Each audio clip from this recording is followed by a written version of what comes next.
যেভাবে লেখা আছে সেভাবেই পড়ছি। আসসালামু আলাইকুম প্রিয় ভাই এবং সম্মানিত লিসনার্সগণ, আশা করি সবাই ভালো আছেন। আমার নাম জুবাইর, আমার বাড়ি বরিশাল পটুয়াখালী জেলায়, এখন বাংলাদেশে অবস্থান করছি।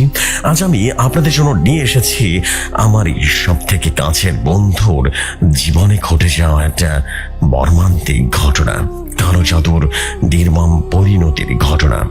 আপনারা বুঝতে পারবেন কালো জাদুর ভয়াবহতা সম্পর্কে। ঘটনাটি আমি শুনেছিলাম, চোখের পানি ধরে রাখতে পারেনি। আপনাদের হয়তো মনে আছে 781তম পর্বে এবং 765তম এপিসোডে প্রচার হওয়া ঘটনার লেখক ছিল জাবির, আমার সব থেকে কাছের এবং সব থেকে বিশ্বস্ত বন্ধু, যাকে আমি চোখ বন্ধ করে বিশ্বাস করি। কথায় আছে বিপদে প্রকৃত বন্ধুর পরিচয় পাওয়া যায়। আমি পেয়েছি সে বন্ধুর বিপদের পরিচয়, কিন্তু যখন আমার পালা আসলো তখন স্বার্থপরের মতো আমি ওর থেকে অনেক দূরে চলে আসি। এর জন্য আমি নিজেকে কোনোদিন ক্ষমা করতে পারবো না। জাবির এবং আমি একসাথে কম্বোডিয়াতে এসেছিলাম। 1 বছর পরে জাবির এবং ফ্যামিলি কিছু সমস্যার কারণে বাংলাদেশে চলে যায়। এরপর পরবর্তী 1 বছর ওর সাথে আমার কোনো দিনই যোগাযোগ হয়নি। আমিও কম্বোডিয়া থেকে মালয়েশিয়া হয়ে কুয়েতে চলে আসি। 1 বছর পর যখন আমি বাংলাদেশে আসি তখন আমি সর্বপ্রথম আমার সেই কাছের বন্ধু জাবিরের খোঁজে বেরিয়ে পড়ি। আর তখন আমার জীবনে আসে এক মর্মান্তিক ঘটনা, যেটা শুনে আমি নিজের চোখের পানি ধরে রাখতে পারিনি। আমি সম্পূর্ণ ঘটনা জাবিরের ভাষায় বলছেন জাবির, জুবাইর, তুই তো জানিস মায়ের ভালোবাসার কাছে দুনিয়ার সকল কিছুই কিন্তু তুচ্ছ। মা মানে সন্তানের জন্য জান্নাত, মা মানে সন্তানের দুনিয়া। কিন্তু যে মা 10 মাস 10 দিন তার সন্তানকে পেটে ধারণ করে এই দুনিয়াতে নিয়ে এসেছে, বছরের পর বছর লালন পালন করে বড় করে তুলেছে, কিভাবে সেই সন্তানের জীবন শেষ নিজে ধ্বংস করতে পারে? তখন আমি জবাব দিলাম, কোনো মা তার সন্তানের খারাপ কেন চাইবে? কোনো দিন তো চাইবে না। তখন জাবির বলল, তাহলে আমার সাথে কি করলো এটা? তখন আমি বললাম, দেখ ভাই, আমি এখনো কিছু জানি না, তুই আমাকে কিছু বল, কি হয়েছে এই বছরে। তখন জাবির বলল, তুই তো আমার একমাত্র বন্ধু, তোকে তো বলতেই পারি, ভরসা করে বলছি কাউকে কিছু বলতে পারবি না। তখন আমি বললাম, সমস্যা নেই। এরপর জাবির 1 বছর তার সাথে ঘটে যাওয়া ঘটনাগুলো বলতে শুরু করলো। বলছেন জাবির, এই ঘটনার সূত্রপাত হয় 2021 সালে, যখন আমরা 10ম শ্রেণীর ছাত্র ছিলাম। আমার স্ত্রী অস্ট্রেলিয়ার কথা তো তোর মনে আছে, তাই না? তখন আমি বললাম, হ্যাঁ, অস্ট্রেলিয়ার কথা তো মনে আছে।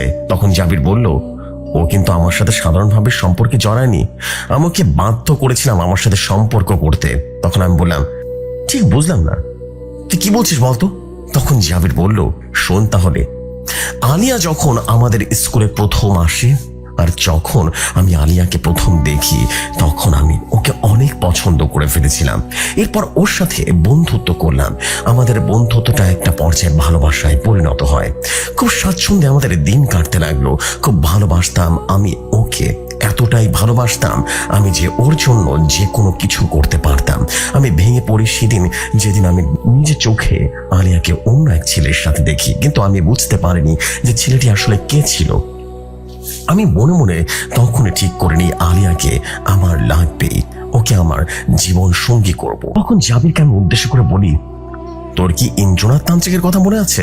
তখন আমি বললাম, হ্যাঁ, ইন্দ্রনাথের কথা তো আমার খুব ভালো করে মনে আছে, খুবই জঘন্য এবং খারাপ মানুষ।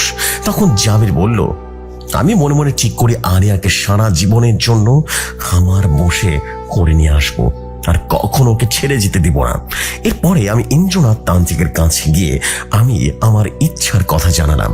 তখন সে আমাকে বলল, জাবির, তুই যে ইচ্ছার কথা বলেছিস সেটা আমি পূরণ করবো, তোকে ইচ্ছা পূরণ করে আমাকে খুশি করতে হবে। যেহেতু আমি এই জাদুটনার ব্যাপারে আগে থেকে অনেক কিছুই জানতাম, তাই আমি সবকিছু ভেবে চিনতে একেবারে ইয়েস করে দিলাম। তাকে জিজ্ঞেস করি, আপনাকে খুশি করার জন্য আমাকে কি করতে হবে? তখন সে আমাকে খুব মোটা অঙ্কের একটা টাকা দাবি করলো। তখন আমি তাকে বলে বসি, আমি আপনার কাছে আবারও আসবো, তবে একটু সময়ের প্রয়োজন আমার। আমি আগে আপনার টাকা জোগাড় করব, তারপর কাজের জন্য আসবো। এই বলে আমি সেখান থেকে চলে আসি। এরপরে আমার মাথায় ঘুরতে থাকে আমি কিভাবে টাকা পাবো এত। বেশ কিছুদিনের মধ্যেই আমি তান্ত্রিকের কথা মতো যে টাকাটা ছিল সেটা জোগাড় করে তার কাছে চলে যাই। টাকাটা পেয়ে সে বলল, আমাকে যখন খুশি করেছিস তাহলে ধরে নে তোর অর্ধেক কাজ হয়ে গেছে। তুই আমাকে সেই মেয়ের ব্যবহার করা একটা জামা, হাতের নখ এবং মাথার কিছু চুল এনে দিবি। এরপর তোকে আরো দুটো কাজ করতে হবে, সেটা আমি তোকে পরে বলে দেবো। আপাতত যা যা যা বললাম সেগুলো নিয়ে আয়। এরপরে আমি আলিয়াকে ভুলিয়ে ভালিয়ে তার একটা ওড়না এবং তার নৌ জোগাড় করে ফেলি। চুল জোগাড় করতে বেশি সময় লাগেনি আমার। 4 দিন পরে আমি তান্ত্রিকের কাছে গিয়ে সেগুলো দিয়ে আসি। তখন তান্ত্রিক আমাকে বলে, পরবর্তী অমাবস্যার রাতে আমার কাছে আসবি, সেদিন তোর কাজ সম্পূর্ণ হবে। এরপর আমি পরবর্তী অমাবস্যার জন্য অপেক্ষা করতে থাকি। অমাবস্যার দিন রাতে আমি তান্ত্রিকের কাছে গেলে সে আমাকে বলে, নতুন দাফন হওয়া একটা কবর থেকে আমাকে কিছু মাটি নিয়ে আসতে হবে। তান্ত্রিক আমাকে একটা ঠিকানা দিয়ে বলে সেখানে গতকালকে একটা লাশ দাফন করা হয়েছে, সেখান থেকে যেন আমি মাটি নিয়ে আসি। এরপর তান্ত্রিকের কথা মতো মাটি নিয়ে আসার পরে তান্ত্রিক আমাকে তার ঘরের বাইরে বসিয়ে রাখে। প্রায় ঘন্টাখানেক পরে সে ঘরের ভেতর থেকে বেরিয়ে আসে। তার হাতে ছিল একটা লাল পটলি। সেই পটলিটা আমার হাতে দিয়ে বলে, এই পটলিটি তুই সেই কবরের ভেতরে থাকা লাশের মুখের ভেতরে ঢুকিয়ে দিয়ে এসব আর আসার সময় কবরটি আবারও ঠিক আগের মতো করে দিয়ে ঠিক করে দিয়ে আসবে, ঠিক আছে? কেউ যাতে না বুঝতে পারে ওই কবরটি পুনরায় ভাঙা হয়েছিল। তখন তান্ত্রিকের কথা মতো সে কাজ করার জন্য চলে যায়। যাওয়ার আগে তান্ত্রিক আমাকে কিছু সাদা পাউডার দিয়ে বলে, কবর খোঁড়ার সময় বা পট্টি লাশের মুখের ভেতরে ঢোকানোর সময় যদি জীবন্ত কিছু দেখতে পাস তাহলে এই পাউডার সেদিকে ছিটিয়ে দিবি। এরপর আমি তান্ত্রিকের কথা মতো সেই কবরের কাছে চলে আসি। কবর খুঁড়ে যেই না লাশটি কাফনের কাপড় খুলবো ঠিক তখনই আমি শুনতে পাই একটি বিড়াল খুব জোরে জোরে চিৎকার করছে। আমি দ্রুত আমার কাজ শেষ করে কবরটি থেকে উঠে আসি। কবরটি থেকে উঠে আসার পরে আমি দেখতে পাই একটা সাদা বিড়াল আমার কাছ থেকে কিছুটা দূরে জোরে জোরে চিৎকার করছে। এরপর তান্ত্রিকের দেওয়া সাদা পাউডারটি বিড়ালটির উপরে ছুঁড়ে মারি, আর সাথে সাথে বিড়ালটি একটা চিৎকার দিয়ে লাফাতে লাফাতে অন্ধকারের সাথে মিলিয়ে যায়। এরপর কবরটিকে পুনরায় আগের মতো করে সেখানে দিয়ে চলে আসি। এখন শুধু ফল আসার অপেক্ষায়। এতটুকু বলেই জামির থামলো এবং আমাকে উদ্দেশ্য করে বলল, আমি ভালোবাসা এতটা অন্ধ হয়েছি যে কত বড় পাপ কাজ করার আগেও একবারও ভাবিনি, জানিস? তান্ত্রিক আমাকে বলেছিল এই প্রক্রিয়া শেষ হওয়ার 3 দিনের মধ্যে ফল আসা শুরু করবে। ঠিক 3 দিন পরে আমি লক্ষ্য করি আলিয়া আমাকে ছাড়া আর কিছুই যেন বুঝতে চাচ্ছিল না। এমন একটা অবস্থা হয়েছিল যে ওর প্রত্যেক নিঃশ্বাসে আমি শুধু আমি আর আমিও খুবই খুশি ছিলাম। কিন্তু বিপত্তিটা বাজে আমার পরিবার নিয়ে। এসএসসি পরীক্ষার পরে আমি আমার পরিবারকে আলিয়ার কথা জানিয়ে দিই, কিন্তু তারা কোনোভাবেই আমাদের সম্পর্ক মেনে নিচ্ছিল না। একে তো আমার বয়স ছিল অল্প, আর দ্বিতীয় কথা হলো আমার জন্য আরো ধনী পরিবারের মেয়ে নিয়ে আনবে। কিন্তু আমি তো নাছোড় বান্দা ছিলাম, আমি কোনোভাবে রাজি না তাদের কথায়। শেষে আমি আলিয়াকে একদিন বলি, তোমার আর আমার সম্পর্ক আর কেউ মেনে নেবে না আমাদের পরিবার।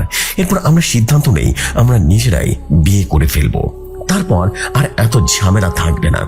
যেই বলা সেই কাজ, তার কিছুদিনের ভেতরেই আমরা বিয়ে করে ফেলি।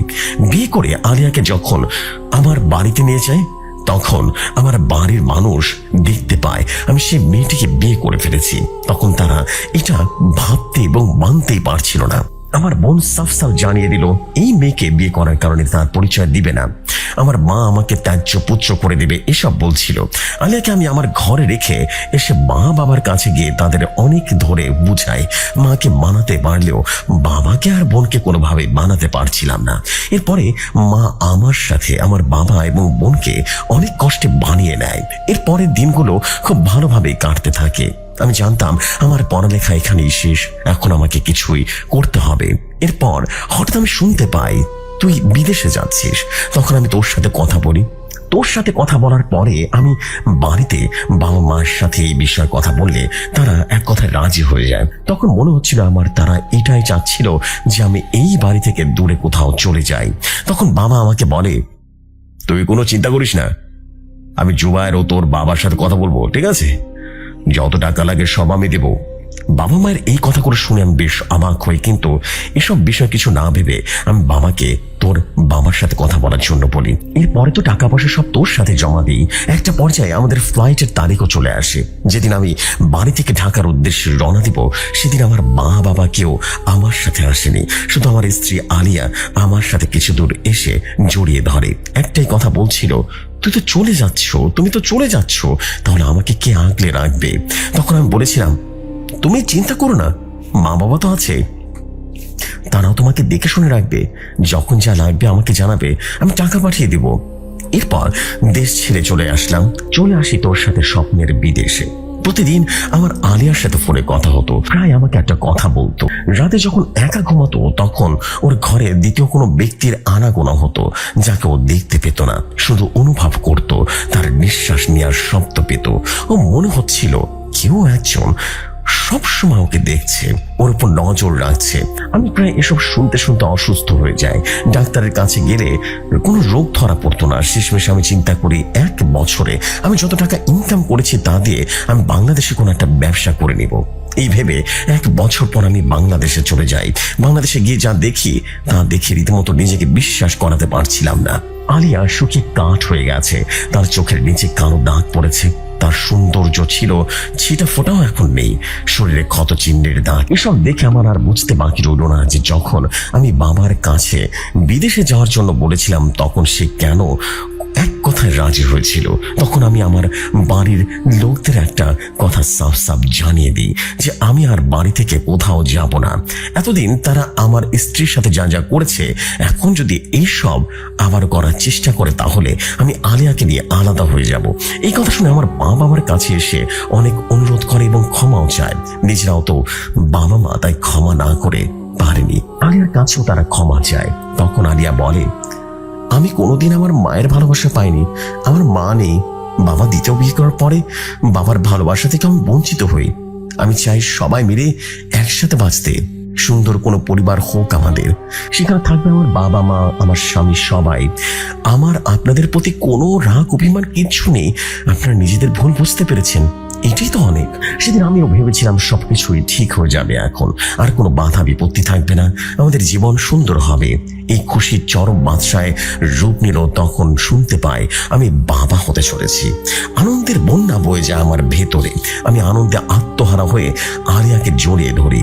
আমাদের জীবনটাকে সুন্দর করতে নতুন মেহমান আসছে, এখন থেকে সাবধানে থাকবে তুমি, যাতে নতুন মেহমানের কোনো কষ্ট না হয়। আমি এখন বাজারে যাচ্ছি, মিষ্টি নিয়ে আজকে পুরো বাড়ির মানুষকে খাওয়াবো। এরপরে আমি বাজার থেকে মিষ্টি নিয়ে এসে সর্বপ্রথম আমি আমার বাবা মায়ের কাছে গিয়ে তাদেরকে সেই খবরটা দিই। কিন্তু তখন আমার মনে হলো তারা একটুকু খুশি হয়নি। তখন আমার মা বলল, তুই তো দেশে ছিলি না, বাচ্চা যে তোর, তার গ্যারান্টি কি? এই কথা শুনে আমি যেন আকাশ থেকে পড়ি। তখন আমি মাকে উদ্দেশ্য করে বলি, আরেকবার যদি এরকম কথা উচ্চারণ করো না, তাহলে দেখবা আমি জাবির কতটা নিচে নামতে পারি। মা, সাবধান করে দিচ্ছি তোমাদের। এই কথা বলে আমি তাদের কাছ থেকে চলে আসি। বাবা মা হওয়ার আনন্দ পা যেন মাটিতেই পড়ছিল না। আমি আমাদের গ্রামের বাজারে একটা বড়সড় মুদির দোকান দিই। দোকানে বেচা কেনা, ব্যস্ততা, বাবা হওয়ার আনন্দ, অনেকটাই স্বাচ্ছন্দ্যে আমার দিন কাটছিল। একদিন আলিয়া আমাকে বলে, জানো জাবির, বেশ কিছুদিন ধরে আমি খুব অসুস্থ অনুভব করছি। মা হওয়া আমাদের সহজে আসতো না, যতটা পারে আমাকে এড়িয়ে চলার চেষ্টা করতো। কিন্তু বেশ কিছুদিন ধরে মা আমার ঘরে আসা যাওয়া করছে, আমার সাথে খুব ভালোবেসে কথা বলছে, আমার পছন্দের খাবার বানিয়ে বানিয়ে খাওয়াচ্ছে। এসব আমার কাছে না কেমন যেন অদ্ভুত লাগছে। আমার মনে হচ্ছে এর পেছনে কোনো একটা কারণ রয়েছে। তখন আমি আলিয়াকে বলি, প্রথমবার মা হতে যাচ্ছ তো, তার আনন্দে তোমার মাথায় সমস্যা হচ্ছে, তাই সব আবল তাবল বলছো। আমার মাথায় তখন একটাই আনন্দ, আমি বাবা হব। এই আনন্দে তখন আলিয়ার কোনো কথায় পাত্তা দিইনি। একদিন সন্ধ্যার দিকে আলিয়া আমাকে কল করে বলে, জাবির, তুমি এক্ষুনি বাসায় আসো। এই বলে সে ফোনটা রেখে দেয়। আমিও দোকানে একজন কর্মচারী বসিয়ে দ্রুত বাসায় চলে আসি। বাসায় আসার পর আলিয়া আমাকে জড়িয়ে ধরে কান্না করতে থাকে। তখন আমি তাকে বলি, কি হয়েছে, তোমার এভাবে কান্না করছো কেন? তখন আলিয়া তার ফোন বের করে একটা ভিডিও বের করে দেয়। ভিডিওতে দেখতে পাই আমার মা আলিয়ার বালিশের ভেতরে একটা তাবিজ ভরে সেটা সেলাই করে আবারও আগের জায়গায় রেখে দিচ্ছে।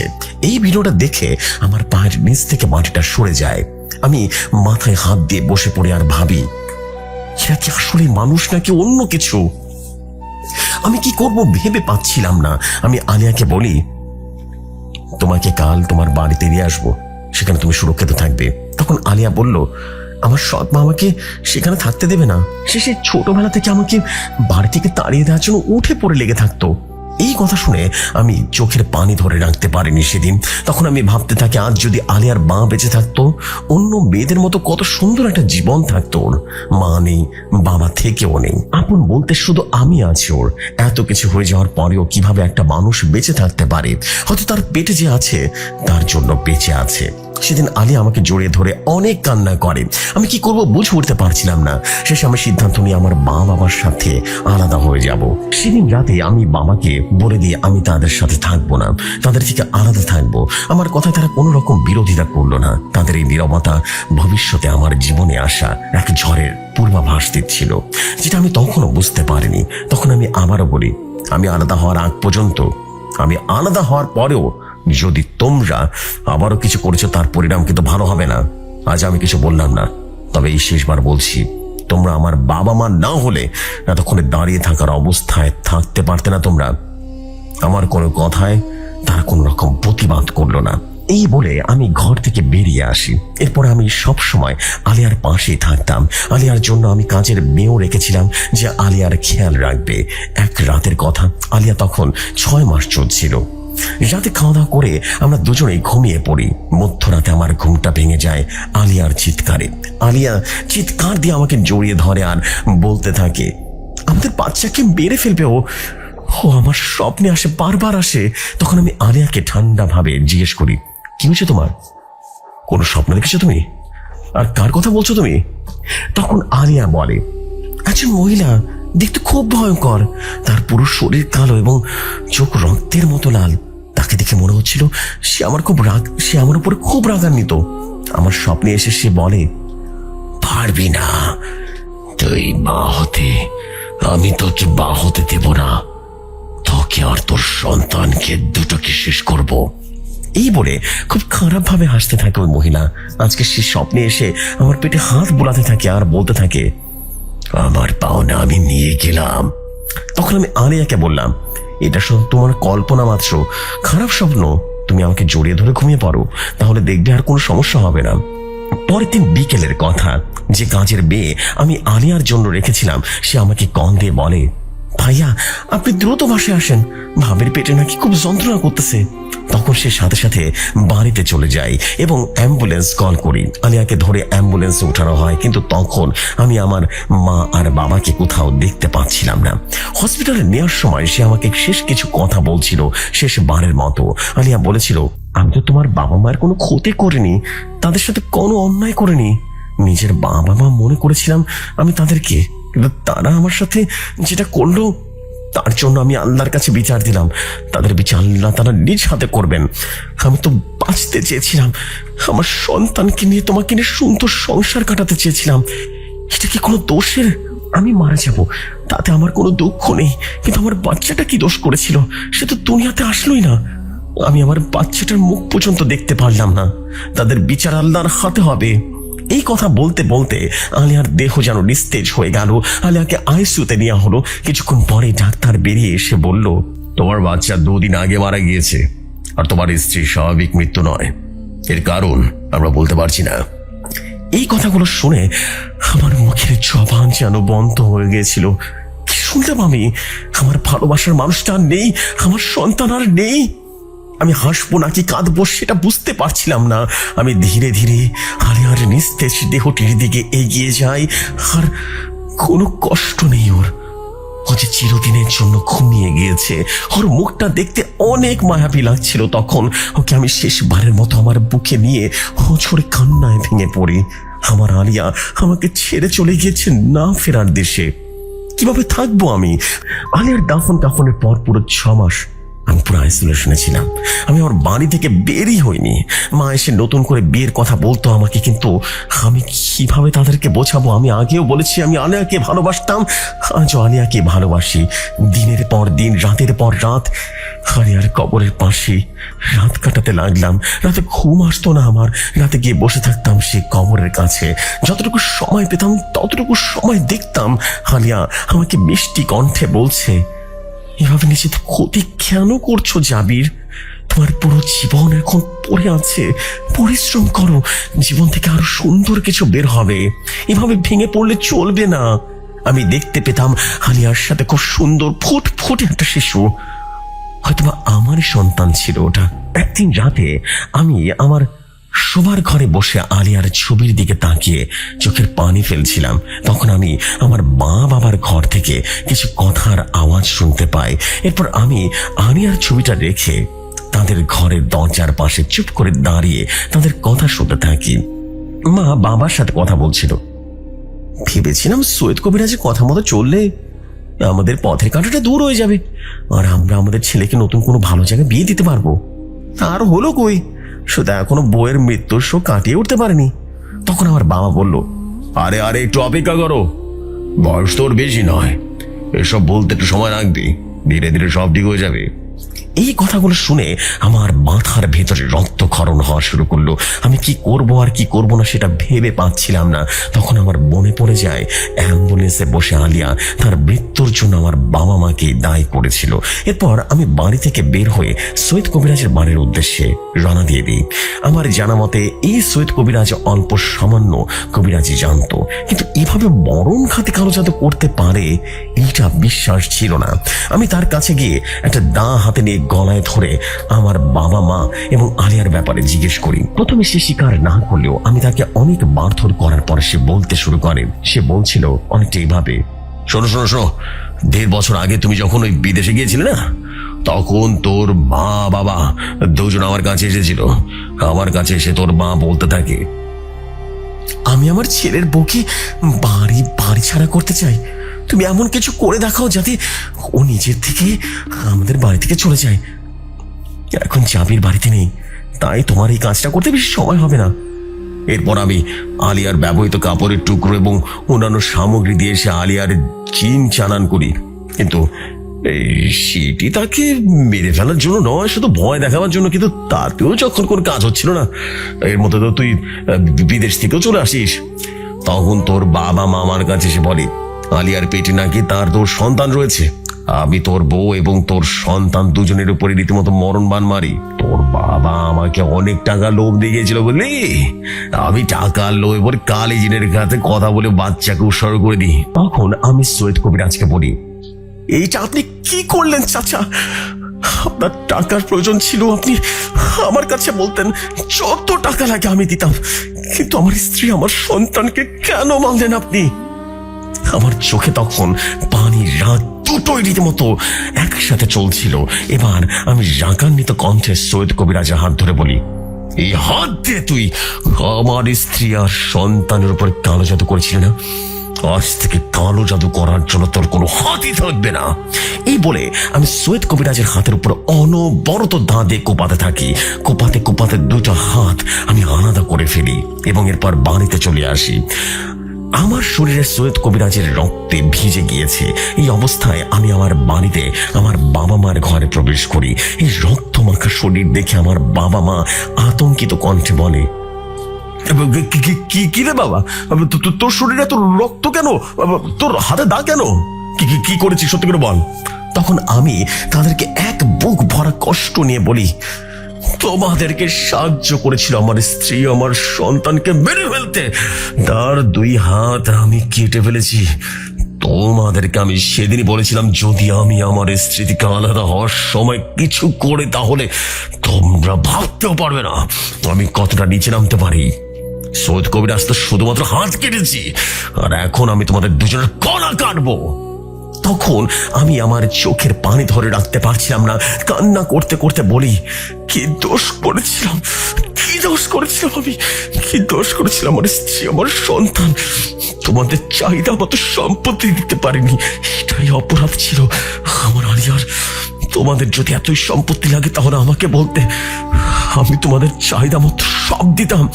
কেন আমার সুন্দর জীবনটাকে ধ্বংস করে দিলে? কি দোষ করেছিলাম আমি? উত্তর দাও আমাকে। এই কথা বলে আমি আমার হাতের দাঁটা নিয়ে আমার বাবার উপরে ঝাঁপিয়ে পড়ি। এরপর একের পর এক আঘাত করতে থাকি তার বুকের ওপরে। যত রাগ ছিল সব আমি সেদিন আমার বাবার উপরে ঝেড়েছিলাম। রক্তের পর রক্ত, পুরো রক্তের আল হয়ে গেল সেদিন। যখন আমি মায়ের উপরে ঝাঁপিয়ে পড়বো ঠিক তখনই গ্রামের লোকজন এসে আমাকে জড়িয়ে ধরে, আমাকে ধরে ফেলে। মাকে সেদিন খুন করতে পারিনি, আমি পারিনি। তবে যদি কোনোদিন এখান থেকে বের হতে পারি তাহলে তাকে আমি জীবতে রাখবো না, কোনোভাবে না। আরো কিছু বলতে চেয়েছিল জাবির, কিন্তু ঠিক তখনই একজন লোক আমার কাছে এসে বলল, আপনার ওর সাথে দেখা করার সময় শেষ হয়ে গেছে, আর আপনাকে চলে যেতে হবে। আসসালামু আলাইকুম ভাই এবং সম্মানিত লিসনার্স। ঘটনাটি সঠিকভাবে গুছিয়ে লিখতে পেরেছি কিনা জানি না, বানানে কোনো ভুল ত্রুটি হলে ক্ষমার সুন্দর দৃষ্টিতে দেখবেন। এই ঘটনাটি একদম রিয়েল একটা স্টোরির উপরে বেস করে লেখা। এই ঘটনাটি আমার ভেতর অনেক গভীর ক্ষত তৈরি করেছে। আমি এখন বুঝতে পারি কালো জাদুর ভয়ঙ্কর পরিণতি কতটা ভয়াবহ হতে পারে। আজ আমি আমার সব থেকে কাছের বন্ধুটিকে হারিয়ে ফেলেছি। ঘটনাটি শোনার পর আমি আর আমার চোখের পানি ধরে রাখতে পারিনি। ঘটনাটির শেষ অংশ ছোট করে এখানে বলে দিচ্ছি। সেদিন জাবির ওর বাবাকে হত্যা করার পরে পুলিশ ওকে গ্রেফতার করে। এর কিছুদিন পরে অনেক বেশি অসুস্থ হয়ে যায়, যার ফলে ডাক্তাররা ওকে মানসিক রোগী বলে আখ্যায়িত করে। এরপরে ওকে একটা মানসিক হসপিটালে ভর্তি করা হয়, এখনো সেখানেই আছে। যেহেতু এই ঘটনাটি ও কাউকে বলতে নিষেধ করেছে, তাই আমি এই ঘটনার মধ্যে থাকা অনেক জিনিস রীতিমতো হাইড করেছি। কিন্তু আমি জানি আমার বন্ধু কোনো মানসিক রোগী নয়, তবে কালো জাদুর ফলে নিজের জীবনের সবকিছু হারিয়েছে। আজ সে নিঃস্ব। আমি জানি না সামনে ওর জন্য কতটা ভয়াবহ কিছু অপেক্ষা করছে, তবে যেখানে থাকুক ও ভালো থাকুক। আপনারা ওর জন্য দোয়া করবেন। লিসনার্সদের কাছে একটাই অনুরোধ, যদি কেউ এই কালো জাদুর আশ্রয় নিয়ে থাকেন তাহলে অনুরোধ করছি এমনটা কখনো চিন্তাও করবেন না। কালো জাদু ক্ষণিকের জন্য শান্তি দিলেও শান্তির বদলে জীবন থেকে মূল্যবান কিছু কেড়ে নেয়। অনেক কথা বলে ফেলেছি, আজকের মতো বিদায় জানাচ্ছি। কথা হবে পরবর্তী বৈদ্যনাথ কবিরাজের গল্পে। আসসালামু আলাইকুম সবাইকে, আমি জুবাইর বলছিলাম। ওয়ালাইকুম আসসালাম। ওয়ালাইকুম আসসালাম। জুবাইর ভাই, আপনার তো স্টোরি মাশাআল্লাহ। ওফ, আসলে কি বলবো, I don't have any idea. আমি আসলে বলার ভাষা খুঁজে পাচ্ছি না। এতটা নিখুঁত, এতটা অসাধারণভাবে কিভাবে একটা ঘটনা লেখা সম্ভব আমার জানা নেই। This is the bestest story ever I read. আমি বলতে পারি ব্ল্যাক ম্যাজিকের অনেক স্টোরি পড়েছি, বাট এই স্টোরিটা জাস্ট কলিজায় যায় লাগছে, একেবারে কলিজায় যায় লাগছে। ওয়াও, ভয়ঙ্কর ছিল এবং সত্যি নির্মম ছিল। নির্মম পরিণতি হতেই হবে। একদম ঠিক আছে, আমি বলবো একদম ঠিক আছে। গল্পে যেরকম দেখিয়েছে সেটাই একদম পারফেক্ট হয়েছে, এইটাই পারফেক্ট রেজাল্ট। তুমি যেমনটা করবো সেরকম পাইতে হবে তোমার। This is beautiful man. এত সুন্দরভাবে কিভাবে লেখেন ভাই, সত্যি আমি বলবো যে জাবির ভাইয়ের স্টোরি লেখার আলাদা একটা পাওয়ারফুল একটা শক্তি আছে তার, যে এত সুন্দরভাবে ঘটনা গুছিয়ে কিভাবে লিখেছেন, মাশাআল্লাহ। এবং সত্যি মনের মতো সুন্দর একটা ঘটনা আপনি লিখে পাঠানোর জন্য আপনাকে অনেক ধন্যবাদ। আপনার লেখা আসলে অনেক সুন্দর, আপনার প্রশংসা করি এবং আমি চাই যে দারুণ কিছু হয়ে যাক সামনে। Thank you very much. আপনার পরবর্তী স্টোরির অপেক্ষায় থাকলাম। ইনশাআল্লাহ বৈদ্যনাথ কবিরাজ বা তান্ত্রিকের ঘটনায় আপনাকে আবারও পাবো। চলে যাই আমরা পরবর্তী স্টোরিতে। আশা করি পরবর্তী স্টোরি আপনাদের সবার কাছে অনেক ভালো লাগবে। চলে যাই পরবর্তী স্টোরিতে, মূল ঘটনায় চলে যাই। হৃদয়ের গ্রামের নাম চরকান্দি। বাইরে থেকে দেখলে আর 10টা গ্রামের মতোই মনে হয়, কিন্তু এই গ্রামে পা রাখলেই একটা অদৃশ্য চাপ বুকের উপরে চেপে বসে, যেন বাতাসের ভেতরে কিছুটা লুকিয়ে আছে যা শ্বাস নিতে দেয় না পুরোটা। এই গ্রামের সন্ধ্যা নামার সময় মানুষজন ঘরে ঢুকে পড়ে। একটু আগে কেউ কেউ ডাকাডাকি করে না, পুকুর পাড়ে গল্প জমে না, এমনকি কুকুরগুলো অকারণে ডেকে ওঠে না। কারণ গ্রামের শেষ মাথায় দাঁড়িয়ে থাকা সেই বট গাছটা সবাইকে চুপ থাকতে শিখিয়ে দিয়েছে। বট গাছটা এতটাই পুরনো যে তার গায়ের ছাল ফেটে ফেটে এমন হয়ে গেছে যে হাজারটা মুখ একসাথে চিৎকার করতে গিয়েও পারেনি। আর ঝুড়িগুলো মাটিতে ছয় না, মাঝ পথে ঝুলে থাকে, যেন নিচে নামতেও ভয় পায়। ছোটবেলা থেকে হৃদয় শুনে এসেছে ওই গাছের নিচে দাঁড়ানো যাবে না, সন্ধ্যার পর ওদিকে যাওয়া যাবে না। কিন্তু কেন যাবে না, এই প্রশ্নের উত্তর কেউ দেয়নি কোনোদিন। সবাই শুধু চোখ নামিয়ে বলেছে ওটা ভালো নয়। হৃদয় বড় হয়েছে, কলেজে পড়ে, শহর দেখে এসেছে। গ্রামের এই ভয়গুলোকে সে অনেক দিন ধরে কুসংস্কার বলে উড়িয়ে দিয়েছে। কিন্তু সেদিন রাতে তার বিশ্বাসের প্রথম চির ধরে যায়। আত্মীয়ার বাড়িতে একটা বেশি সময় হয়ে যাওয়ার কারণে ফেরার পথে রাতটা অস্বাভাবিক ঘন হয়ে আসে। আকাশে কোনো চাঁদ নেই, তারাগুলো থাকলেও আলো দিতে ভুলে গেছে। আর কাঁচা রাস্তার উপরে হৃদয়ের পায়ের শব্দ অদ্ভুতভাবে একা একা শোনা যাচ্ছিল। বট গাছের কাছাকাছি আসতে ঝিঝি পোকার শব্দ হঠাৎ করে থেমে গেল, এমন ভাবে যেন কেউ অদৃশ্য হাতে সেগুলো চেপে ধরেছে। আর সেই নিস্তব্ধতার ভেতরে হৃদয় প্রথম টের পায় সে একা নয়। হাঁটতে হাঁটতে হঠাৎ তার নিজের পায়ের শব্দ হারিয়ে যায়, কিন্তু ঠিক তার পেছন থেকে আরেক জোড়া পায়ের শব্দ ভেসে আসে, ধীরে মেপে মেপে, ঠিক যেন কেউ তার ছায়া হয়ে হাঁটছে। ভয়ে হৃদয়ের গলা শুকিয়ে গেল। সে সাহস করে পেছনে তাকায়, কিন্তু সেখানে কিছুই নেই, শুধু কালো অন্ধকার আর বট গাছের বিশাল ছায়া, যা আলো আসার আগে উল্টো দিকে নড়ে চলেছে। ঠিক তখনই বাতাস বইতে শুরু করে, কিন্তু আশ্চর্যের ব্যাপার হলো পাতাগুলো নড়ছে না, ঝড়গুলো দুলছে না, শুধু হৃদয়ের জামা কাপড় কেঁপে কেঁপে উঠছে। হঠাৎ বট গাছের ভেতর থেকে একটা ফিসফিসানির ডাক ভেসে আসে, এমন একটা গলা যা সে ভুলতে পারবে না কোনোদিন। কারণ সেই গলায় তার শৈশব, তার নিরাপত্তা, তার ভরসা জড়িয়ে আছে। হৃদয়, এই ডাকটা তার বাবার গলা। তার বুকের ভেতরটা মুহূর্তের ভেতরেই ভেঙে পড়ে, কারণ সে জানে তার বাবা এই সময় বাড়িতে থাকার কথা। অথচ ডাকটা আবারও শোনা যায়, আরো কাছে, আরো কাতর হয়ে। সে চোখ বন্ধ করে আল্লাহর নাম পড়তে শুরু করে। শরীর প্রতিটি লোম খাড়া হয়ে যায়, আর চোখ খুলতে দেখে বট গাছের ছায়া গাছের গা ছেড়ে এগিয়ে আসছে। ছায়ার ভেতরে ধীরে ধীরে একটা মানুষের মতো আবহ তৈরি হয়, কিন্তু সেগুলো কোনো মানুষের মুখ নেই, নেই চোখ বা নাক, শুধু একটা গভীর কালো শূন্যতা যা তাকিয়ে নেই, গিলে খেতে চায়।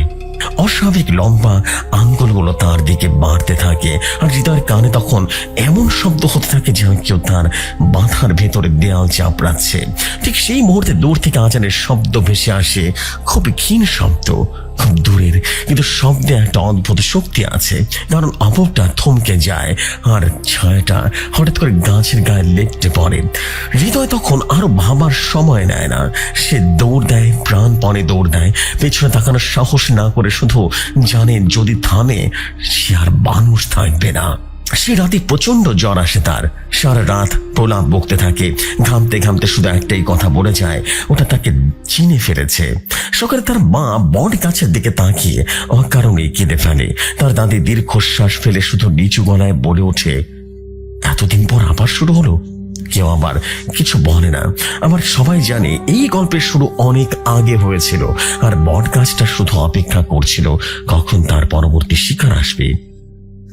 হৃদয় জ্বর থেকে উঠেও শরীর থেকে সেই রাতটা আর নামে না, কারণ চোখ বন্ধ করলে সে দেখতে পায় বট গাছের ছায়া কিভাবে আলোকে অস্বীকার করে সামনের দিকে এগিয়ে নিয়ে এসেছিল, আর সেই মুখহীন অবটা কিভাবে তাকে নাম ধরে ডেকেছিল, এমন এক স্বরে যেটা ভালোবাসা আর সর্বনাশা দুটোকে একসাথে মনে করিয়ে দেয়। গ্রামের মানুষ বলে কিছু জ্বর শরীরে নয়, কিছু জ্বর বংশের, আর হৃদয়ের জ্বরটা সে শরীরে নয়, তার মা প্রথম দিনেই বোঝে যায়। কিন্তু কিছুই বলে না, কারণ কিছু বললে শুধু সমস্যাটা বেড়ে যেতে পারে। দাদু চুপ করে থাকতে পারলেন না, কারণ তার চোখে এখন সেই সময়টা ভাসে যেই সময় থেকে এই পরিবারে অস্বাভাবিকতা ছিল না। সেই সময় থেকে হাসিগুলো অকারণে থেমে যেত, আর কান্নার কারণে কেউ খুঁজে পেত না।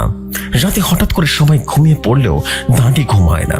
সে বসে থাকে কুপির আলো জ্বলিয়ে, আর আলোটা যতই কাঁপে তার স্মৃতিগুলো ততই স্পষ্ট হয়ে ওঠে। সে জানে বট গাছটা শুরু নয়, এটা তো শুধুমাত্র সাক্ষী। অনেক বছর আগে যখন হৃদয়ের দাদা তরুণ ছিল, তখন এই গ্রামের জমি জমি মানেই ক্ষমতা, আর ক্ষমতা মানেই রক্ত। কারণ যে জমি ধরে রাখবে সে বাঁচবে, আর যে পারবে না সে হারিয়ে যাবে ইতিহাসের ভেতরে। হৃদয়ের দাদা তখন প্রভাবশালী ছিল। গ্রামের লোক তার সামনে কথা বলার আগে দুবার ভাবতো। আর ঠিক সেই সময় এক রাতের মধ্যে একটা অন্যায় হয়েছিল, যেটা কেউ কোনোদিন প্রকাশ্যে স্বীকার করেনি। গ্রামের এক দরিদ্র পরিবারের মেয়ে, যার চোখ ছিল অদ্ভুত শান্তি আর ভেতরে অসম্ভব জেদ, সে জমির কাগজে সই করতে অস্বীকার করেছিল। আর সে অস্বীকারই তার জীবন শেষ সিদ্ধান্ত হয়ে দাঁড়িয়ে যায়। সেই রাতে তাকে বট গাছের নিচে আনা হয়। চাঁদ তখন এমন ভাবে লুকিয়েছিল যেমন লুকিয়েছে আরো সে হৃদয়ের রাতেও। আর বাতাস ছিল, কিন্তু পাতাগুলো নড়েনি। কেউ জানে না সে কতটা কেঁদেছিল, কেউ জানে না সে কতটা চিৎকার করেছিল। কারণ বট গাছ শব্দ ধরে রাখে, বাইরে যেতে দেয় না। ভোরের আগে সব শেষ হয়ে যায়, আর মেয়েটা রক্ত মাটিতে মিশে যায়, এমন ভাবে মিশে যায় যেন মাটিতে সেটা চিনে রেখেছিল আগেই। কিন্তু গল্প এখানে শেষ হয়নি, কারণ মরার আগে সে কিছু একটা বলেছিল, খুব নিচু গলায় বলেছিল এমন কথা যা কানে যায়নি, কিন্তু মাটি ঠিকই শুনেছিল। সেই রাতের পর থেকে এই পরিবারের ঘরে ঘরে অদ্ভুত সব ঘটনা ঘটতে শুরু করে। কেউ সন্তান হারায়, কেউ মানসিক ভারসাম্য হারায়, কেউ অকারণে গভীর রাতে ঘুম থেকে উঠে বট গাছের দিকে হাঁটতে শুরু করে। হৃদয়ের বাবার বড় ভাই এক রাতে ঘর থেকে বেরিয়ে আর ফিরেনি। শুধু সকালে বট গাছের ঝুড়িগুলোর মাঝে তার গামছাটা ঝুলে থাকতে দেখেছিল, রক্তহীন কিন্তু ভেজা। কেউ প্রশ্ন করেনি, কিন্তু কেন? কারণ এই পরিবারের প্রশ্ন করতেই শেখেনি, তারা শুধু সহ্য করতে শিখে গেছে। দাদি জানে এই সহ্য করাটাই ছিল সবচাইতে বড় ভুল। কারণ অন্যায় যখন সহ্য করা হয় তখন সেটা শিকড় গাড়ে, আর বট গাছ শিকড় ভালোবাসে। হৃদয় এসব কথা জানে না পুরোটা, কিন্তু সে বুঝতে পারে তার পরিবারের প্রতিটা মানুষের চোখে একটা চাপা ভয় আছে, এমন ভয় যা তার দিকে তাকালে বেড়ে যায়। ঠিক যেন তারা জানে এটার পরের বোঝাটা তাকে বইতে হবে। সে রাতে হৃদয়ের স্বপ্ন দেখে সে আবার বট গাছের নিচে দাঁড়িয়ে আছে, আর তার গাছের ছাল থেকে ধীরে ধীরে রক্ত গড়িয়ে গড়িয়ে পড়ছে। কিন্তু রক্ত মাটিতে পড়ে না, বরং উপরের দিকে উঠে যায় আকাশের দিকে। ঘুম ভেঙে গেলে সে দেখে তার হাতের তালুতে শুকনো মাটির দাগ, আর নখের ফাঁকে লালচে আলো কিছু। সেটা চিনতে পারে, কারণ সেটা তার রক্ত নয়। ভোরের আলো ফোটার আগে দাদি তাকে কাছে ডেকে নেয়। কাঁপা কাঁপা কণ্ঠে শুধু এতটুকুই বলে, হে বংশের পাপ রক্তে রেখা, আর বট গাছ পড়তে জানে। হৃদয় তখন প্রথমবার ভাবে হয়তো সেই রাতটা কাকতালীয় ছিল না, হয়তো বট গাছ তাকে ডাকেনি, বরং ডেকে দেওয়া শুরু করেছে। আর দূরে গ্রামের শেষ মাথায় বট গাছের ঝুড়ি প্রথমবার মাটির কাছাকাছি নেমে আসে। বট গাছের ঝুড়ি যখন মাটির কাছাকাছি নেমে আসে তখন গ্রামের মানুষজন বুঝে যায় এটার কাকতালীয় কিছু নয়, কারণ এই গাছ কখনো নিচ থেকে কিছুই করে না। সে তখনই নড়ে চড়ে বসে যখন কারো পাপ আর কারো যন্ত্রণা সমান ভারী হয়ে ওঠে। হৃদয় জ্বর সেদিন আবারও বাড়ে, কিন্তু এবার সে পোলা বকে না, বরং অদ্ভুত শান্ত হয়ে যায়। এমন শান্তি যা ভয় ধরিয়ে দেয়, কারণ তার চোখ খোলা খোলা থাকলেও সে যেন এই ঘরের নেই, যেন কোথাও খুব গভীরে কিছু দেখছে। মা ছেলের কপালে হাত রেখে টের পেয়ে যায় জ্বরের তাপের নিচে আরেকটা তাপ আছে, যেটা শরীরের নয়। আর তখন সে প্রথমবার কবিরাজের কথা মুখে আনে, খুব আস্তে করে, যেন বাতাসগুলো শুনে ফেললে সর্বনাশ হয়ে যাবে। গ্রামের সবাই এক নামেই তাকে চেনে, তার আসল নাম কেউ জানে না। সে জানে আসে ডাক পড়লে, আর ডাক পড়ে তখনই যখন কেউ কিছু করতে পারে না। কবিরাজ আসার দিন আকাশটা অদ্ভুত ভাবে নিচু ছিল, মেঘগুলো যেন গ্রামের উপরে ঝুঁকে পড়েছে। আর সে যখন বট গাছের সামনে দাঁড়ায় তখন প্রথমবারের মতো তার মুখ রং বদলে যায়। সে গাছের দিকে তাকিয়ে কিছুক্ষণ চুপ করে থাকে, তারপর ধীরে ধীরে মাটিতে বসে পড়ে, কারণ সে বুঝে যায় এই গ্রামের নিচে দাঁড়িয়ে থাকার সাহস তার নেই। কবিরাজ খুব নিচু গলায় বলে, এটা কোনো আত্মা নয়, এটা কোনো ভূত নয়, এটা অভিশাপ, যেটা অন্যায়ের মাধ্যমে করেছে সে এখনো বেঁচে আছে। সে বলে যে মেয়েটা রক্ত এখানে পড়েছিল সে মরেনি, পুরোটা মরেনি, কারণ কিছু মৃত্যু মাটিতে ঢোকে না, তারা শিকড় ছড়িয়ে রাখে। হৃদয় তখন প্রথমবার শুনে সেই কথাটা, যেটা শুনলে যে কেউ নিজের নাম ভুলে যেতে পারে। এই অভিশাপ ভাঙা যায় না, শুধু এক জায়গা থেকে আরেক জায়গায় সরানো যায়। কবিরাজের কথায় বাড়ির বাতাস ভারী হয়ে গেল, কারণ সবাই বুঝে যায় সরানো মানে কাউকে না কাউকে নিতেই হবে, আর নেওয়ার বানে আর না ফেরা। সে পুঁথি খুলে বসে, পুঁথির পাতাগুলো কালছে, আর প্রতিটা পাতায় লেখা এমন সব চিহ্ন যেগুলোর চোখ দেখলে মাথা ঘোরে, কারণ ওই ভাষাটা মানুষের নয়, ওই ভাষা শিকড়ের। কবিরাজ বলেন, আচার করতে হবে অমাবস্যার রাতে, ঠিক যখন দিন আর রাত একে অপরকে ছেড়ে যায়। আর আচারটা করতে হবে ঠিক বট গাছের নিচে, কারণ মিথ্যা যেখানে জন্মেছে সেখানেই কিন্তু রক্ত চায়। দাদি তখন ভেঙে পড়ে, কারণ সে জানে এই আচার বানে পুরনো সব দরজা আবারও খুলে যাবে, আর একবার খুলে গেলে যা বের হবে তা আর ফেরানো সম্ভব নয়। অমাবস্যার রাত নামে রীতিমতো ধীরে ধীরে, এমন অন্ধকার নিয়ে যা চোখে নয় মনে জমে এক ভয়। আর কবিরাজ বট গাছের চারপাশের সুতো বাঁধতে থাকে। প্রতিটা গিট বাঁধার সময় সে থেমে থেমে মঞ্চ পড়ে, যেন গাছের শিকড় শুনে ফেলেছে। হৃদয়কে গাছের ঠিক সামনে বসানো হয়, কারণ কবিরাজ বলে যাকে ডাকা হয়েছে তাকে সামনে থাকতে হবে, পালিয়ে বাঁচা এখানে কোনো অপশন নয়। আচার শুরু করতেই বাতাস থেমে যায়, ঝড়িগুলো একে একে নড়তে শুরু করে, আর মাটির নিচ থেকে এমন শব্দ আসে যেন কেউ বহুদিন পর নড়াচড়া করছে। কবিরাজ কণ্ঠ রীতিমতো কেঁপে ওঠে, কারণ সে বুঝতে পারে এটা তার হিসাবের চেয়েও পুরনো, তার জ্ঞানের চেয়েও গভীর। হঠাৎ বট গাছের ছাদ ফেটে যায়, আর ভেতর থেকে কালো তরল গড়িয়ে গড়িয়ে পড়ে, রক্তের মতো কিন্তু গন্ধে পচা মাটির। হৃদয় তখন আবারও সেই কণ্ঠ শোনে, কিন্তু এবার তার বাবার নয়, এবার দাদারটাও নয়। সে এমন এক নারীর কণ্ঠ শুনে যার কান্নায় অভিশাপ জন্ম নিয়েছিল। কবিরাজ চিৎকার করে বলে, চুপ করো। কিন্তু শব্দ থামে না, বরং গাছের চারপাশে ছায়া রীতিমতো জমে ওঠে, একটার ভেতরে আরেকটা, ঠিক যেন একটা পরিবার।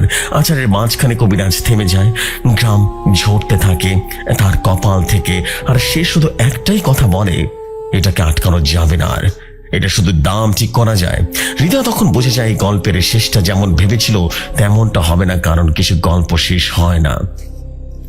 কবিরাজের মুখ থেকে যখন সেই কথাটা বেরিয়ে আসে, ঠিক তখনই বট গাছের নিচে দাঁড়িয়ে থাকা মানুষগুলো প্রথমবারের মতো বুঝতে পারে এবার ভয়াবহ অবস্থা শুরু হতে যাচ্ছে।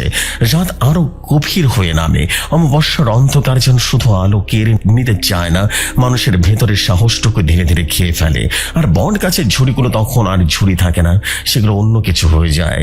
কবিরাজ বলে, এই অভিশাপ একজনের নয়, পুরো বংশের, আর বংশের পাপ কখনো একজনের মৃত্যুতে শেষ হয় না, যদি না সেই মৃত্যু স্বেচ্ছায় দেওয়া হয়, যদি না কেউ নিজের পরিচয়, নিজের ভবিষ্যৎ, নিজের সব সম্ভাবনা বিসর্জন করে না দেয়।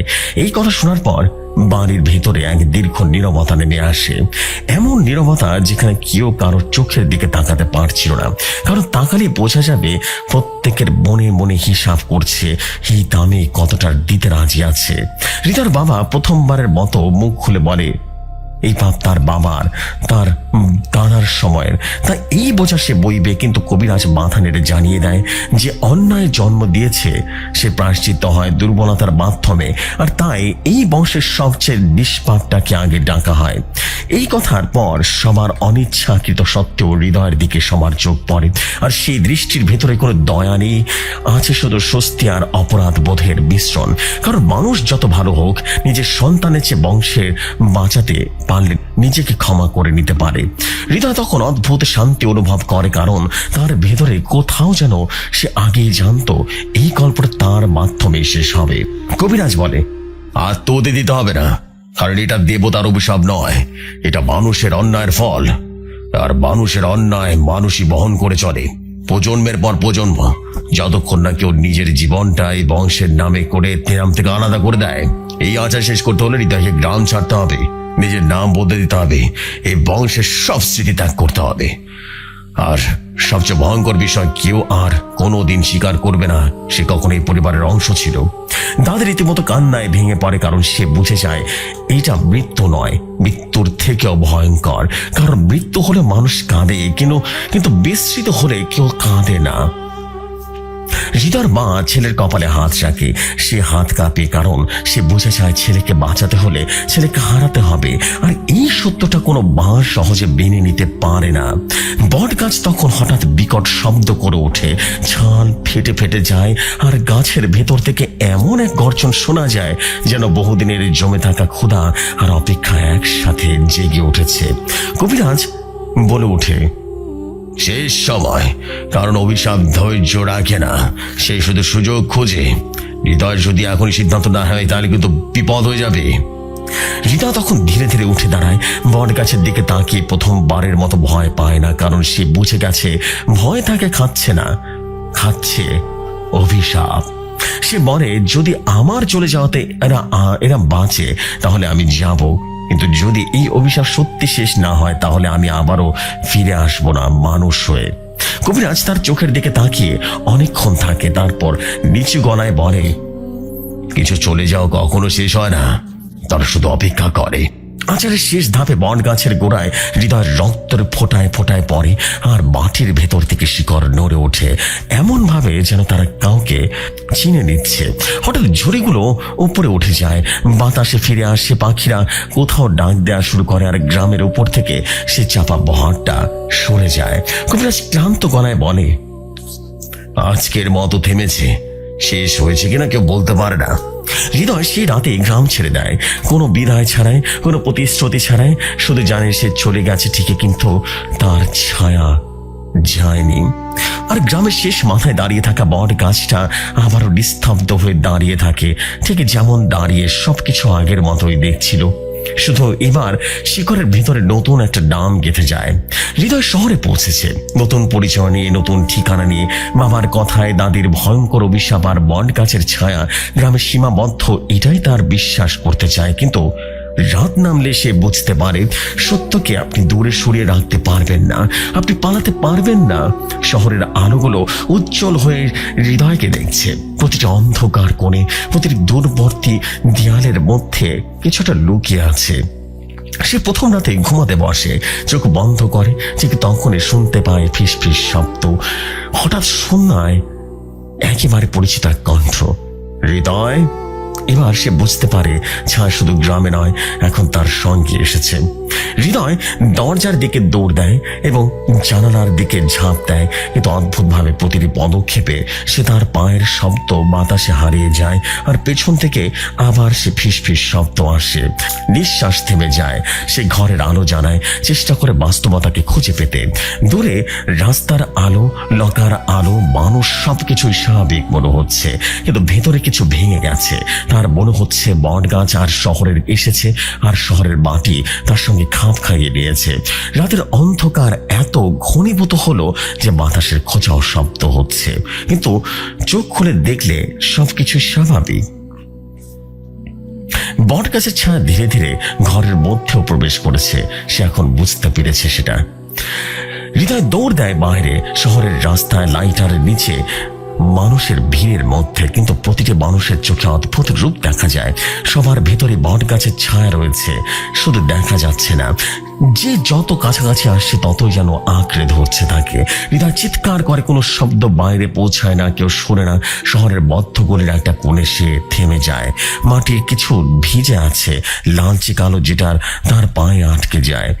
চোখে পড়ে রক্ত, না শুধু নয়, ইতিহাসের পদচিহ্ন। হৃদয় বুঝতে পারে রক্তের ধারা শেষ হয়নি, কেবল তো খেলা শুরু। সে এক মাটির গর্তের কাছে এসে দাঁড়ায়। গর্তের ভেতর থেকে ফিসফিস করে একটা নাম শুরু হয়, হৃদয়। এবার না কেবল কণ্ঠ, এবার শব্দের মধ্যে আছে চাপা আতঙ্ক, যা তার মনকে ছিঁড়ে ফেলেছে। ভয়, রাগ, দুঃখ, অপরাধ বোধ সব একসাথে বেরিয়ে আসছে, যেন বট গাছ তার ভেতরে ঢুকে গেছে। হৃদয় চিৎকার করতে চায়, কিন্তু গলার শব্দ নিস্তব্ধে হারিয়ে যায়। একটু তাকালে গলির দেয়ালের ছায়া সে দেখতে পায়। ছায়ার ভেতর আরেকটা ছায়া, আরেকটা, যত বেশি তাকায় ততই ঘন।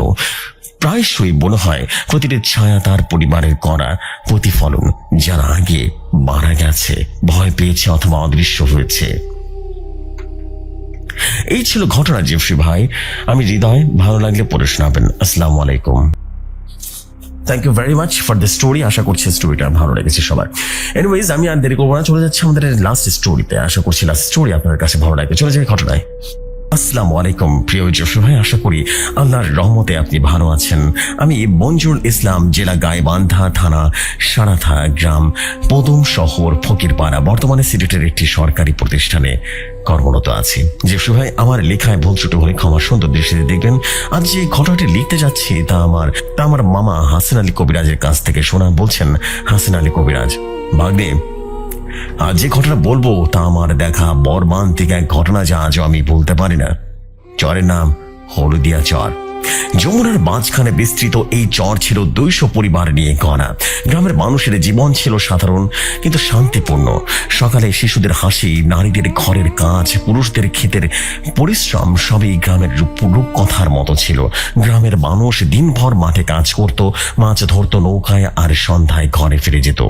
শান্তি ও সুখের জীবন যেন এখানে চিরকাল থাকার মতো হতো। গ্রামের মানুষ জানতো না এই শান্তির দীর্ঘস্থায়ী হবে না। হঠাৎ হলদিয়া চরের শেষ প্রান্তে জঙ্গলের পাশে আস্তানা গড়ে এক তান্ত্রিক নর। গ্রামবাসী তাকে লক্ষ্য করলো না, কারণ তারা সারাদিন পরিশ্রমে ব্যস্ত ছিল। কিন্তু রাতের বেলায় দেখা গেল জঙ্গলের ভেতর থেকে অদ্ভুত আগুনের ফুলকি ভেসে আসছে, অশরীরী কণ্ঠ। গ্রামবাসীর মধ্যে কানাঘোষা ছড়ালো। দুজন জেলে নৌকা নিয়ে মাছ ধরতে গিয়েছিল। অজান্তে তারা জঙ্গলের পাশেই চলে গেল। দূর থেকে অদ্ভুত কণ্ঠ শুনে তারা কেঁপে কেঁপে উঠল। যখন তারা জঙ্গলের ভেতরে ঢুকলো, তারা দেখলো তার সহজে ভুলতে পারবে না, তান্ত্রিকের যজ্ঞ করছে। চারপাশে অশরীরী কিছু দাঁড়িয়ে আছে। তান্ত্রিক চিৎকার করে বলল, আমার যজ্ঞ সার্থক, তুমি প্রথম ধাপ পূর্ণ করেছো, আজ তোদের বলি দেব। জেলে দুজনকে এসে ধরে নিয়ে বলি দেয়। পরের দিন সকালেও তারা বাড়ি ফেরে না। এরপর গ্রামের যুবতীরা হঠাৎ করে গায়েব হতে শুরু করে। কেউ রাতের বেলা অন্ধকারে ঘরের বাইরে গেলে আর ফিরে আসে না। গ্রামের মানুষ আতঙ্কে দিন কাটাতে থাকে, কেউ জানে না কি হবে। এই ভয়ের মধ্যে গ্রামবাসী খুঁজে পায় হাসিন আলী কবিরাজকে। হাসিন আলী কবিরাজ আশ্বস্ত করে বলল, আমি আসছি, সব ঠিক হয়ে যাবে। দুদিন পর রাতে হাসিন আলী তার পুরনো সাথী জিন ঝঙ্কারকে ডেকে আনলো। ঝঙ্কার জানায় নরা তান্ত্রিক শয়তানের সাথে চুক্তি করেছে। সে মানুষের প্রাণ দিয়ে শক্তি সংগ্রহ করছে। যদি থামানো না যায় পুরো গ্রাম ধ্বংস হয়ে যাবে। রাতের অন্ধকার তারা চরে পৌঁছালো। জঙ্গলের বাতাস ভারী, অদ্ভুত শব্দ আসছে। ঝঙ্কার হঠাৎ বলল, হাসিন আলী, এই জিনের উপস্থিতি তান্ত্রিকের শক্তি বহুগুণ বাড়িয়েছে, সাবধান। হঠাৎ জিন হাজির হয়। সে অদ্ভুত রূপে, অর্ধেক মানুষ অর্ধেক অশরীরী, চোখ লাল, দেহ কর্ষিত ছায়ার মতো, চারপাশে আগুনের গন্ধ। গ্রামের মানুষের ভয়ঙ্কর চিৎকার দূর থেকে শোনা যায়। তান্ত্রিক বলল, এই জিনি আমার শক্তি বাড়াবে, তুমি কেউ আমার পথ বাঁধতে পারবে না। হাসিন আলী কোরআনের আয়াত পড়তে শুরু করলেন। ঝঙ্কার পাশে দাঁড়িয়ে বলল, নরার শক্তি ভাঙতে হবে, তার সাথে জিনও বিনষ্ট করতে হবে। তান্ত্রিক চিৎকার করে আক্রমণ করলো। অশরীর ছায়া, আগুন, বাতাস সব একসঙ্গে হামলা হলো। হাসিন আলী সান্ত্বনা দিয়ে বলল, আল্লাহর নাম ছাড়া কেউ শক্তিশালী নয়। ঝঙ্কার বৎসের মতো শক্তি ব্যবহার করলো। জিন চিৎকার করে বেরিয়ে গেল। তান্ত্রিক কাঁপতে লাগলো। হাসিন আলী মূর্তির মতো দাঁড়িয়ে রইল আর বলল, তোর যজ্ঞ শেষ। পরের দিন সকালে গ্রামের মানুষ মৃত অবস্থায় তান্ত্রিককে পায়। নরার শক্তি রীতিমতো চূড়ান্তভাবে শেষ হলো। কিন্তু কিছুদিন পর রহস্য শুরু হলো। মূর্তির ভেতরে ঢুকানো ছিল অদৃশ্যমান কিছু জিনের শক্তি। যে কেউ যদি লোভে তা ব্যবহার করে, বিপদ কিন্তু আবারও আসবে। এদিকে গ্রামের যুবক রাজু সেই মূর্তির কথা শুনে সাহস করে। রাজুর বয়স 25 বছর, সাহসী কিন্তু লোভী। ছোটবেলা থেকেই সে নরার যজ্ঞের গল্প শুনেছে। ভয়ে মুগ্ধ মনে ভেসে ওঠে, যদি শক্তি আমার হাতে আসে আমি গ্রামের প্রভু হয়ে উঠব। রাজু রাতের অন্ধকারে মূর্তির কাছে যায়। মূর্তির কাছে হাত রাখতেই চারপাশে অদ্ভুত অশরীরী বাতাস কেঁপে কেঁপে উঠল। অদ্ভুত কণ্ঠ শুনতে পেল। মূর্তির ভেতর থেকে বের হওয়া জিন প্রথমে তাকে ভয় দেখালো। জিনের চোখ লাল, দেহ অর্ধেক মানুষের মতো, চারপাশ অন্ধকার, আগুনের গন্ধ। রাজু হৃৎপিণ্ডটা রীতিমতো কাঁপছে, কিন্তু লোক তাকে স্থির রাখলো। রাজু শক্তি নিয়ন্ত্রণ করতে শুরু করেন। তান্ত্রিকের ক্ষমতা তার মতো শক্তি অর্জন করতে চায়। হাসিন আলী এবং ঝংকার বুঝতে পারলো রাজু নড়ার শক্তি নতুন উত্তরসূরি খুঁজে পেয়েছে। রাজু যখন পূর্ণ শক্তি গ্রহণের চেষ্টা করে তখন চারপাশে আগুনের ফুলকি এবং অশরীরী কণ্ঠ, বাতাস কেঁপে কেঁপে ওঠে। অদৃশ্য ছায়া মানুষের আকৃতিতে ঘুরে বেড়ায় এবং গ্রামের লোকজন দূর থেকে চিৎকার করে শুনে। হাসিন আলী এবং ঝংকার উপস্থিত হয়। চূড়ান্ত লড়াই শুরু হয়। অশরীরী ছায়া, আগুন, বাতাস সব মিলিয়ে যেন ভয়ঙ্কর দৃশ্য। হঠাৎ হাসিন আলী মূর্তির উপরে দাঁড়িয়ে বলল, আল্লাহর নামে তোর শক্তি শেষ।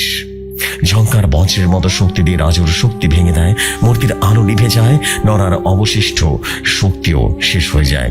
সকালে গ্রাম শান্ত, মেয়েরা আর হারায় না, আর রাজু নিরাপদে ফিরে আসে। শক্তি নেই। হাসান আলী গ্রামবাসীকে বলেন, সত্যিকারের শক্তি লোভে আসে না, যদি আমরা তা নিয়ন্ত্রণ না করি বিপদ কিন্তু আবারও ফিরে আসবে। এই ছিল ঘটনা। ভালো লাগলে পড়ে শোনাবেন। তোমাদের স্টোরি পাঠানোর জন্য আমরা চলে যাচ্ছি পরবর্তী স্টোরিতে। আশা করি বাইজিদ বোস্তামের স্টোরি আপনাদের কাছে ভালো লাগবে। চলে যাই সর্বশেষ ঘটনায়। আসসালামু আলাইকুম রহমতুল্লাহি বারাকাতুহু। প্রিয় জেফরি খান ভাই এবং প্রিয় শ্রোতা বন্ধুরা, আশা করি আল্লাহর রহমতে আপনারা সবাই অনেক ভালো আছেন, সুস্থ আছেন। আমি মোহাম্মদ বাইজিদ বোস্তামি বলছি সিরাজগঞ্জ সদর থেকে।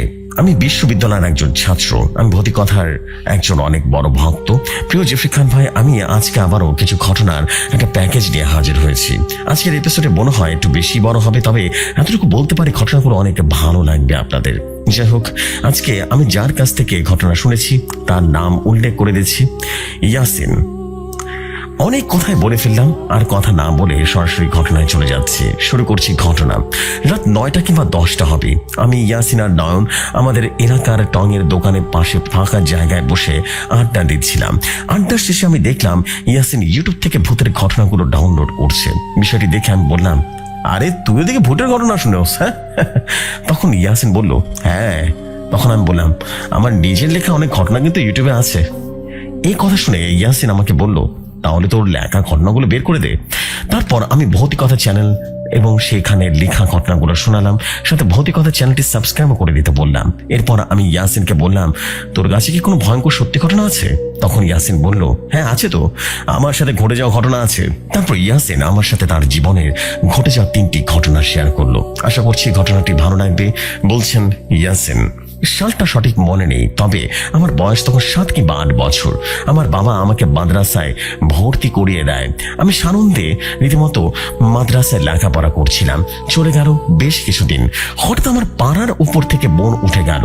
আমার মাদ্রাসায় পড়তেই ভালো লাগতো না। তাই আমি একদিন বাড়িতে এসে বললাম, আমি মাদ্রাসায় যাব না। বাড়ি থেকে কারণ জিজ্ঞেস করলো। আমি বললাম, আমার পড়তে ভালো লাগে না, আমি মাদ্রাসায় পড়বো না।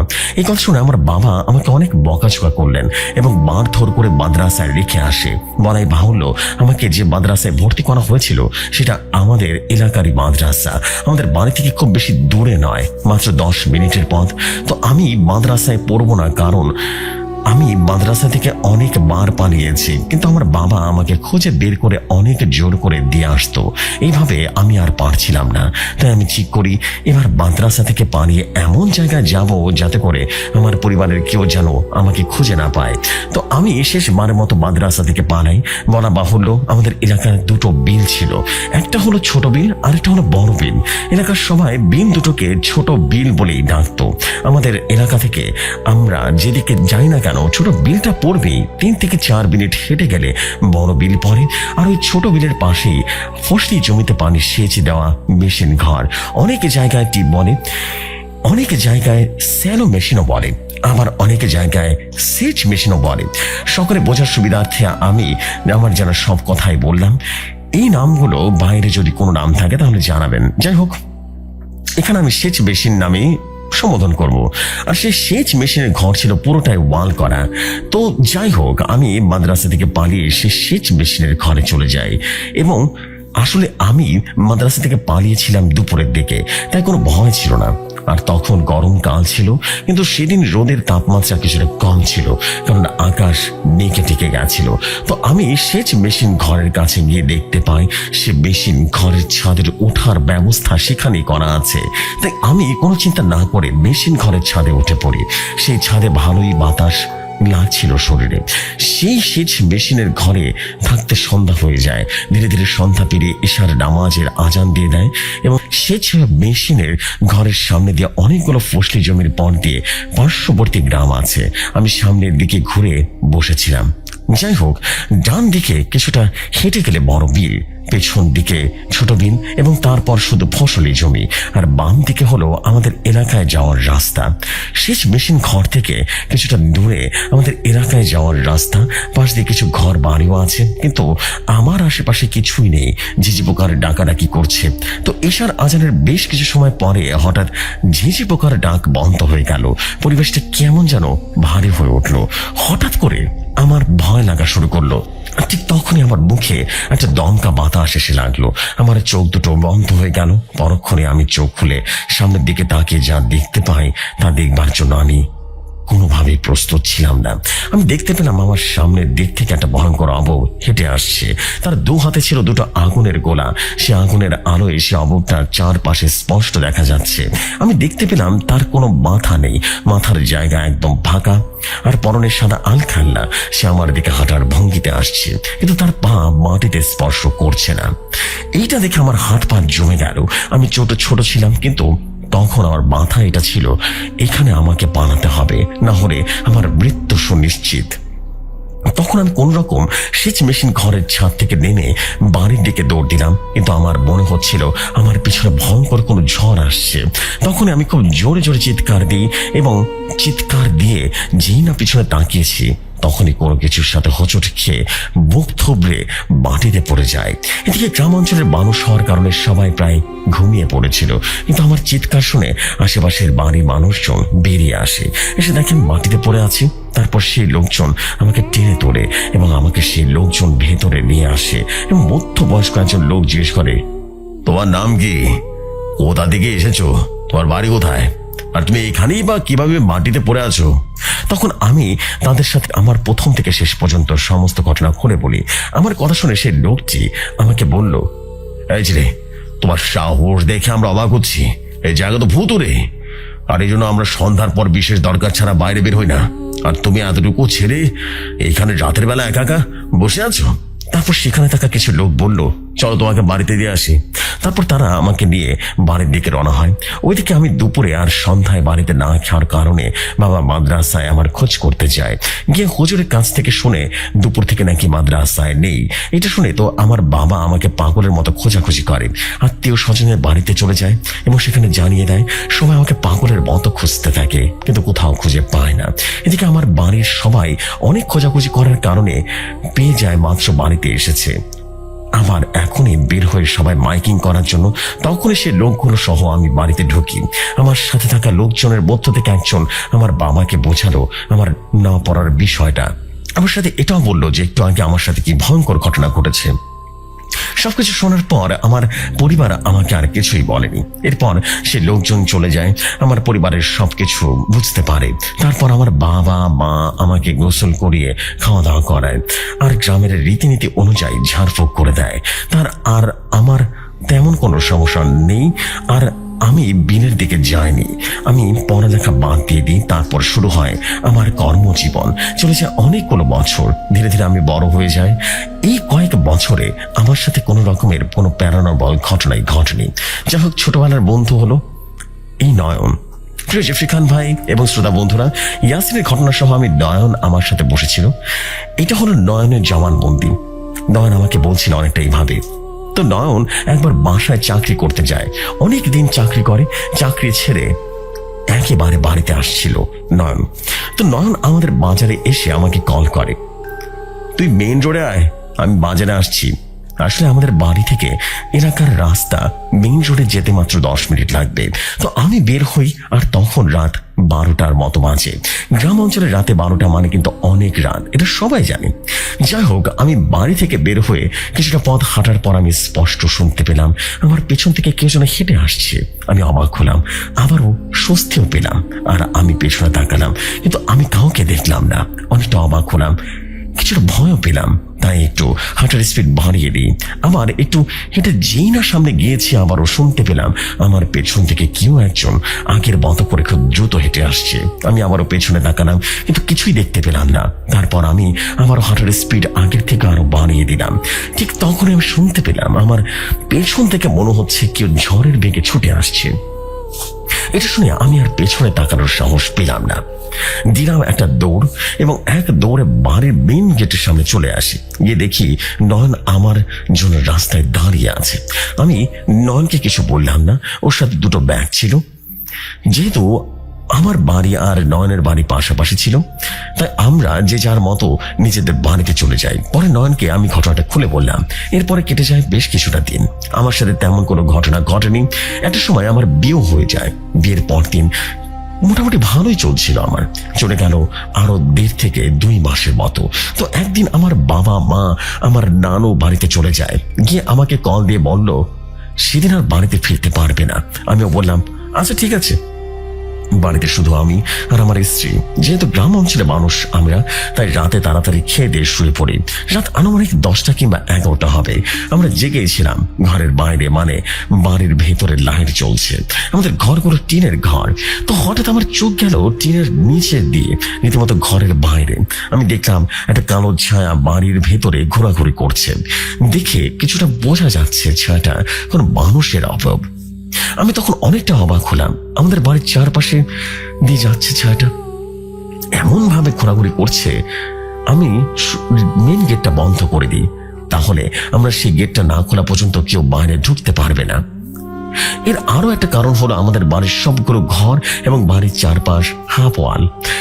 এদিকে নতুন বিয়ে করেছি, বাড়িতে কেউ নেই, যার কারণে আমি সারাদিন বাড়ি থেকে বের হইনি। সারাদিন আমাদের বাড়ির ভেতরে তেমন কাউকে আসতেও দেখিনি। আসলে এই ছায়াটা কার, কৌতূহল সামলাতে না পেরে দরজাটা ফাঁক দিয়ে বাইরে তাকালাম, কিন্তু কই বাইরে তো কেউ নেই। কাউকে দেখতে না পেয়ে যেই না বিছানায় গিয়ে শুয়েছি, ঠিক তখনই শুরু হলো পাশের রুম থেকে আওয়াজ। কেউ যদি হাত ভর্তি চাউল নিয়ে ওপর থেকে কোনো স্টিলের থালা বা পাতিলের উপরে ফেলে, তাহলে এই যে শব্দটা হবে, ঠিক সেই শব্দ আসছিল পাশের রুম থেকে। পরক্ষণে শুরু হলো ঘরের চালের উপর একটা আওয়াজ আসা। মনে হচ্ছিল কেউ ঘরের চালে হাঁটাহাঁটি করছে। খুব জোরালো আওয়াজ হচ্ছিল। আমি আর আমার স্ত্রী বুঝতে পারলাম আমার সাথে যা করছে তা স্বাভাবিক নয়। তাই আমরা ঠিক করলাম বাড়ি থেকে বের হয়ে দৌড়ে আমার চাচার সাথে কথা বলবো, কিন্তু তা স্বাভাবিক নয়। তা আমরা ঠিক করলাম বাড়ি থেকে বের হয়ে চাচার বাড়িতে যাব। গিয়ে তাদেরকে চাচাকে ডাকবো।